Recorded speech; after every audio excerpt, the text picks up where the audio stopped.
You are listening to The Growth Signal. My name is Alyssa Nolte, And I'm Ray Hartjen.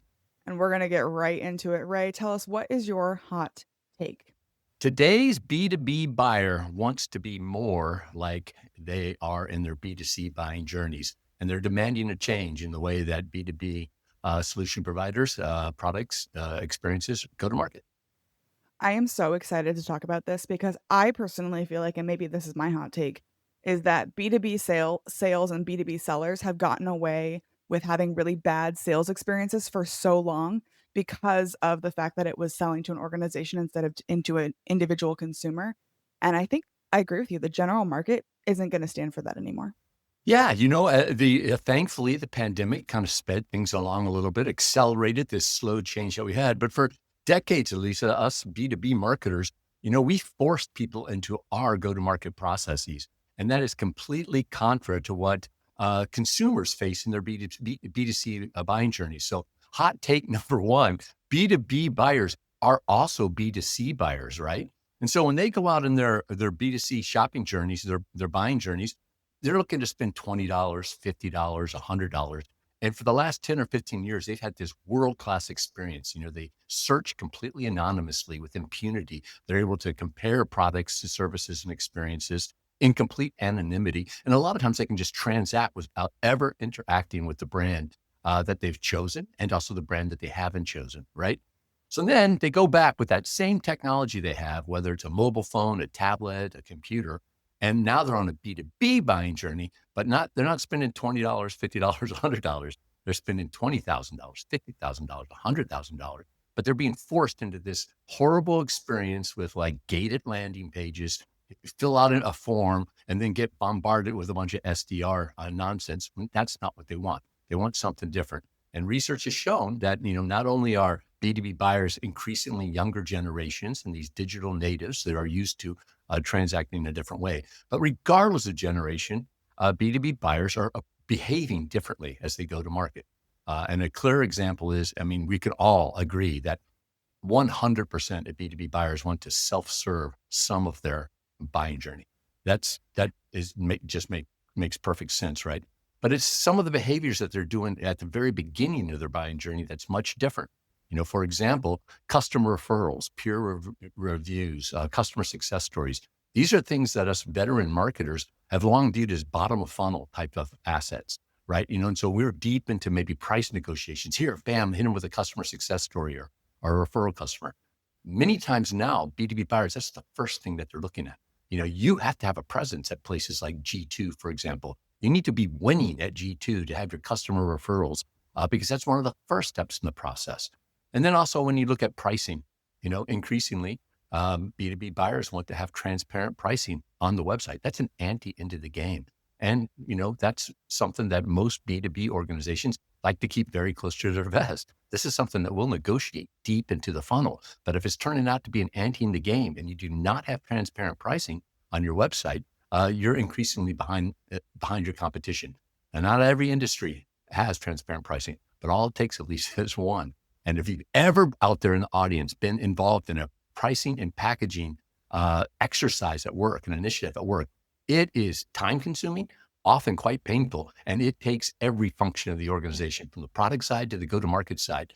It takes months to work your way through this, sometimes at 6 months, maybe even close to a year. So if you haven't started pricing and packaging initiatives to get transparency, just know that when one of your competitors does it, you're already 2, 6, 8 months behind schedule. I can't agree more with that pricing commentary. I have been a part of a couple of teams that were trying to go through this pricing experience. And not only does it take a long time, and odds are good you got it wrong the first, second, and third time that you put it together, but it can be really like contentious and political, and people get very up in arms about it. Like, you would Absolutely. think that we were asking them to sacrifice their firstborn instead of just slap a And price on it something. takes it takes strategic decision makers, and it also takes the tactical people who are working in the department of GSD to get stuff done. It Right. takes everybody, and particularly a young company who might have founders still involved with it. We got here because of what I did and how we did things. And that's, that was great, 5 years ago, 10 years ago, but there's a new buyer out there and they're behaving differently. And In the B2C world, Lisa, there's multiple winners. I might spend some of my money at Nordstrom, at Macy's, at the Gap, et cetera. In the B2B world, it tends to be one winner and a bunch of losers, right? There's a race for the customer. And if you don't win it, you lose. Better luck next year, better luck next time. How often can you afford to lose when you're forcing buyers into an old paradigm that they don't want? We had a guest he was probably in the first, like 15 episodes of this show, and his hot take was that every customer, no matter their size, no matter what they're buying, wants a digital first experience, and I think that's kinda similar to what you were saying, right? The ability to explore and not be hassled for that exploration, right? Because I think about those times where I go to a website and I have to fill in my email simply to watch a product demo. Like, I don't wanna do that. No, and you're looking at a form filling out your information. They average maybe 3.5% conversion. The best are have maybe 10% conversion. Now think about that. You've spent all that time, energy, and money to get people exactly where you want them, and you're losing 90 to 96.5% of them. I gated content is, I mean, it's one of the big debates out there. But you just need, my opinion, make it value added. If you have a winning value proposition, I mean, people are going to go the next step in their buying journey, and eventually they're going to interact and look to be a customer. But hiding things behind gates, particularly your most valued content assets that are packed with great richness with respects to SEO, et cetera. None of that's available because it doesn't work for SEO because it's hidden behind a gate. So yeah, digital experience. I think everyone prefers that. Sometimes it doesn't happen that way. Sometimes you're walking the aisles of a trade show and you bump into just a good old fashioned in real life analog experience. And it's like, wow, tell me more about that. That happens, but the majority of the buying journeys start with somebody at a keyboard, and it's important for you to win at search to get that initial brand awareness and the education of how you can add value to their particular pain point or their particular opportunity that they're seeking to seize upon. And I think too, and maybe this is gonna be my, like, back in my day kind of commentary, but, like, when I first got started in B2B sales, people had, like, a guy, right? You had a guy that you would call your trusted advisor, someone that you could reach out to, or you found someone at a company, right? Because 'Cause you're looking at evaluating these products.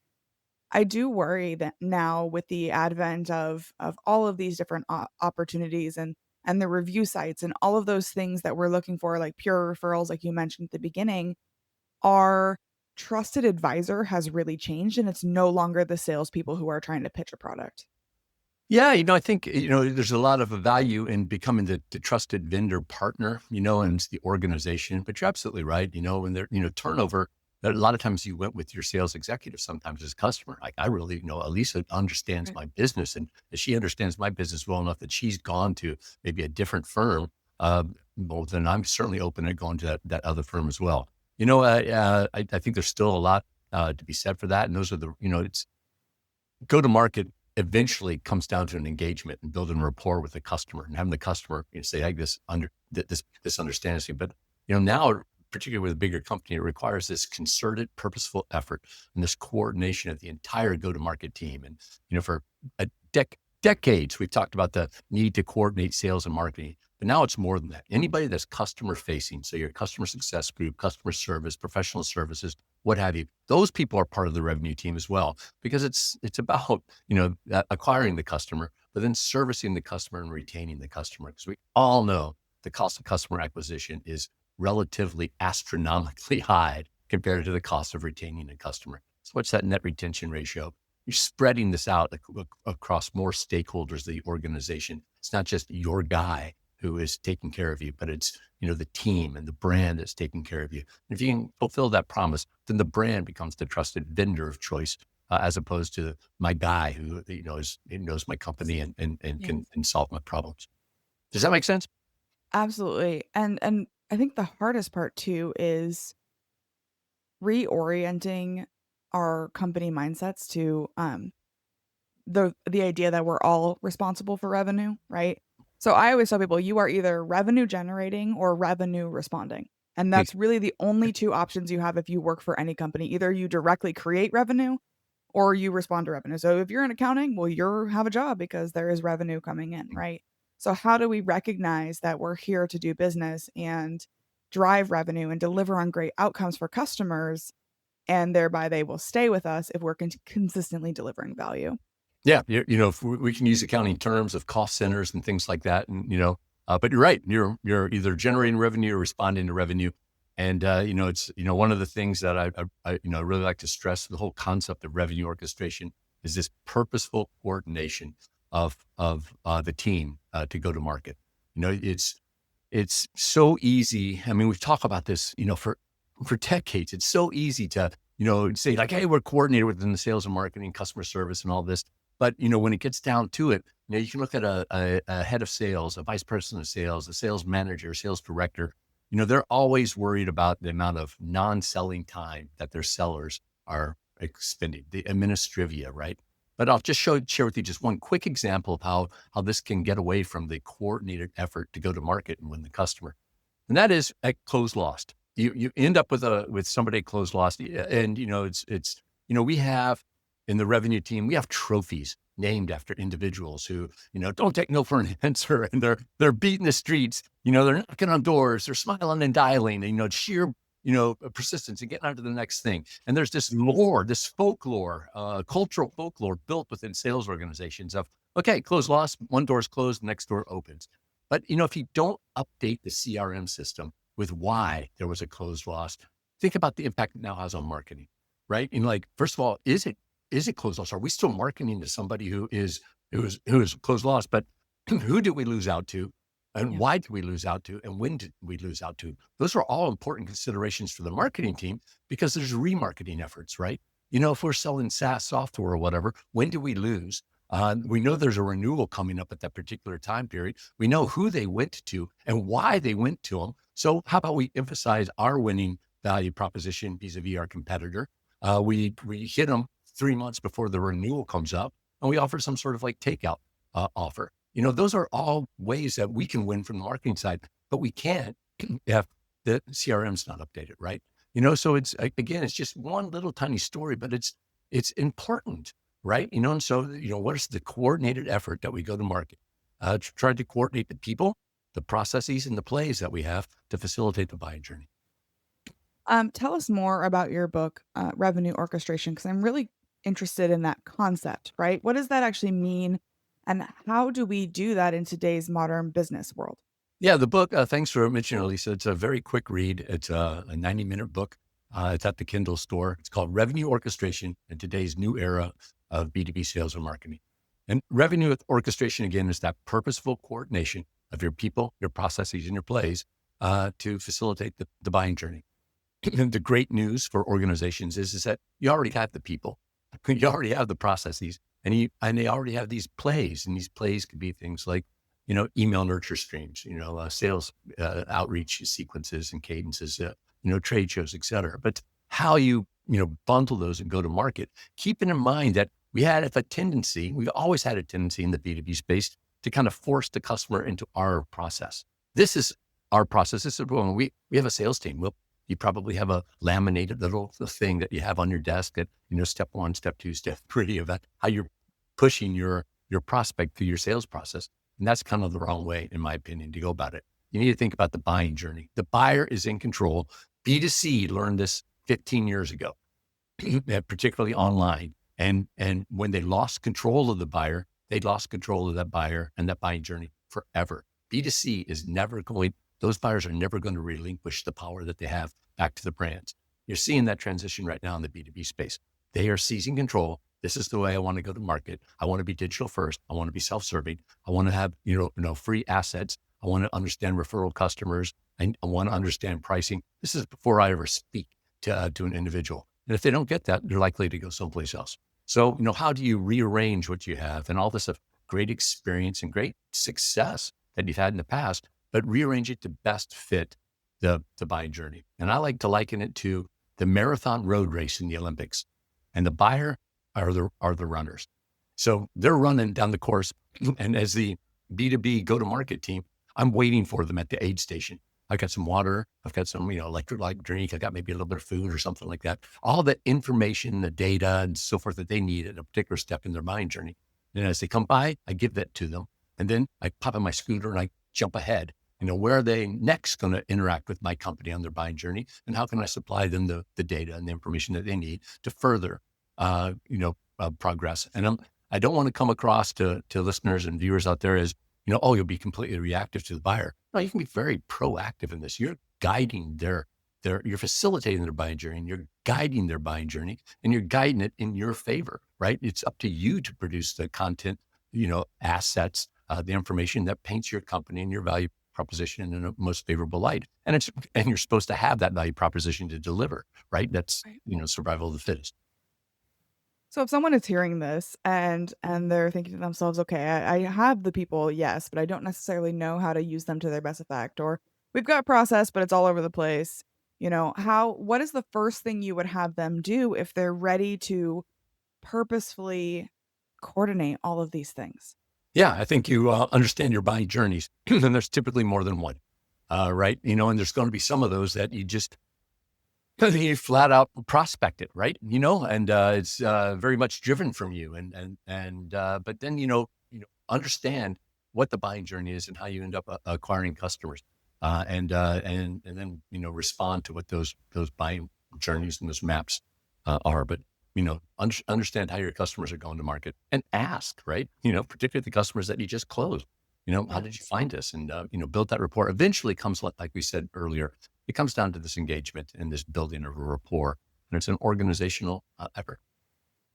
So, how much of that time building this should be spent in like a conference room, collaborating, mapping something out, writing on a whiteboard, and how much of that should be spent out talking to actual customers? And what's the ratio of, time spent looking internally versus time spent discovering externally? Great question. This the first of all, the buy-in is important. And this is, we're doing this at a great time. We're, approaching the end of a year, end of a calendar year, end of a fiscal year. We're about ready to step into that, that that routine of sales kickoff and revenue I kick. always call it this is circle back season where we're all going to just keep circling back until we get to January. That's right. And so here's our new philosophy. We're going to market as a group, and what does that entail?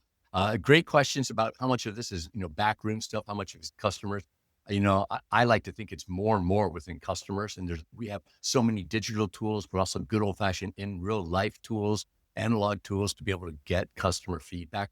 So utilizing those metrics and those dashboards, see how our audiences are responding. There's almost a constant test and experiment, and that's what's great about go to market is so much of it is digital, and it lends itself to metrics, right? So we know what's working and what's not. We also know it's pretty difficult to have a fatal flaw in your process unless you just are ridiculously stupid with hate speech or something along those lines. Right. Those are one and done. You're out. But for the most part, if you have a typo on a website or whatever, we can fix that pretty quickly, and it's not a fatal flaw. So experiment often. And it's a never ending process. So this amount of time like you spend in the back room and the amount of time you spend on the front lines, just because you've got a buying journey down today, doesn't mean that that's the same 3 months from now. You need to revisit that. Yeah. You need to look at your dashboards and your metrics and, how can we continuously improve? So, I hate to put a number on it, but it's certainly, I would certainly hope it's, more than 50-50, more than 50% out and interacting with customers. There's so much that we can do as revenue team members to proactively engage and service customers. And what do you want? What do you want next? And we're here to provide it for you. What do you think is the biggest blind spot that people who are in any kind of revenue related role are what are they missing? What's their biggest blind spot? I think the biggest blind spot is, forcing our process, forcing the customer into our process, right? And we get there with all the right reasons, I think, right? You look at the revenue team, particularly from the sales side of the revenue team, and you see just years of proven experience. You do not become a head of sales by, regularly not meeting goals and objectives. Right. So you have this tremendous amount of success, right? But then it's that recognition, that realization that buyers have changed and they are changing, and so let's not get caught behind. So it's that open-mindedness and that willingness to say, hey, I succeeded in the past. 20 years ago, going to market in B2B, there was only one way to do it. And customers were fine with that because there's no other way to do it. This is just, Right. I got to fill out this form. I got to have an SDR hound me. I'll eventually talk to an AE. I'll get some referral customers and we'll negotiate pricing. And I won't be particularly happy about this whole thing. We'll probably experience some of the 8-legged sales calls with that. It's, 4 salespeople flying out to my spot, and spending a couple of days with me on the whiteboard and all that. Well, that was a process 20 years ago because that's what everybody did. But now once, leaders in every segment and every niche starts, transitioning to the more buyer-centric approaches, I think that's the blind spot. It's like, hey, let's not be blind to how the market's evolving. Let's make sure that we're not forcing customers into our paradigm, but instead we're responding to their desires, which their desires very quickly turn into demands, Alyssa, right? I mean, we saw it in the B2C space 10 years ago. I want this, and I will happily go buy my khaki pants someplace else rather than you because it's a seamless, frictionless, me-centric experience. I couldn't agree more. I think that one of the things that I am seeing, and of course, like we have all this process in place for a good reason, right? We want to scale our sales process, or sales really wants, that lead so they have someone to chase down, or, all of those things that are there for good reason. One of the things that I am seeing though is that companies are trying to go down this buyer centric journey, and yet they are not willing to sacrifice some of these things that they've had for the last several decades for the sake of buyer centricity. They're not willing to give up their gated form because sales is demanding it. And so I think if you're going to be truly buyer centric, you have to be okay sacrificing some of the things that you want inside, like their contact information, for the sake of that centricity. You hit probably one of the biggest obstacles that there is, and that is I've never met a seller or a sales organization that didn't want more leads. And if you're not capturing contact information, you are not capturing leads at a quick enough pace. It is a leap of faith to say, Alyssa, when I do give you a lead, they're going to be they're going to be much more qualified. They're going to be much more prepared to buy. They're going to be ready to go. It affects the entire org structure. You look at like maybe an SDR or BDR, there's models out there where we have one SDR per account executive. And because it's our bitch, our best SDRs are going to become our account executives. Maybe you don't need one per AE. I found that in several organizations where it's like, maybe we need one per every 2 AEs now. So now we have a smaller bench for our AEs. That's hard for like a 25-year-old veteran head of sales to think that's not, I grew up as an SDR. This is how we've done it for 10 years. We've had all this great success. So, yes, it's, how do we still capture leads? How do we still proactively prospect, right? And you have to make that up. From a, realistic perspective, we can't be looking at, from a marketing perspective, we're giving you less leads. But trust us, in time, we're going to give you more marketing qualified leads. Right. But it comes back to metrics and showing that value chain all the way through. But what can we do to still keep leads coming in? It's sooner or later, a buyer needs to identify themselves in a lot of the models that we have, because you have to have that exchange. But that's also changing, right? There's, like in the software space, you see a lot of free trials. You see a lot of freemium types of offers. These are abilities for customers to buy, try right now. That's a form of lead capture, right? Now we have somebody trying to freemium model. Now it's up to us to convince them to see what the value add is. Yeah, they're getting enough value that they've decided to give their currency exchange instead of just their time exchange. Yes. Considering all of the people that you know or aspire to know, who else is out there? Who else should we be paying attention to? A person that really impresses me, an individual, her name is Nadine Dietz, and she's the company, she's done a ton of things in the past years, very strategically focused in the marketing space. But her current company is Virtuosi Leap. It's, where she specializes in is networking and bringing marketers together. I am at heart a marketer. I consider myself a revenue team member, because that's the way you have to approach things. But I am a marketer, and for marketers looking to, increase their network and increase their skill set and, better their personal brand and professional brand. The stuff that Nadine Dietz at Virtuosi Lead does is pretty cool stuff. Go check her out. And if someone is really connecting with you, they wanna learn more, they wanna talk about revenue orchestration, where can they find you online? Dude, I love talking to folks about revenue orchestration. It's a passion. You can find me anywhere online. Just use my name, Ray Hartjen. It's spelled RayHartjen. That's my website. On all the social platforms, I'm Ray Hartjen. And my email address is rayhartjen@gmail.com. Amazing. Well, reach out to Ray if you wanna have a chat about revenue orchestration or the amazing guitars that he has on the wall behind him or any of his other books that he's written. Ray, thank you so much for taking the time to talk with us on the Growth I Signal today. appreciate what you do at the Grow Signal. It's my pleasure. Thank you so much for the opportunity.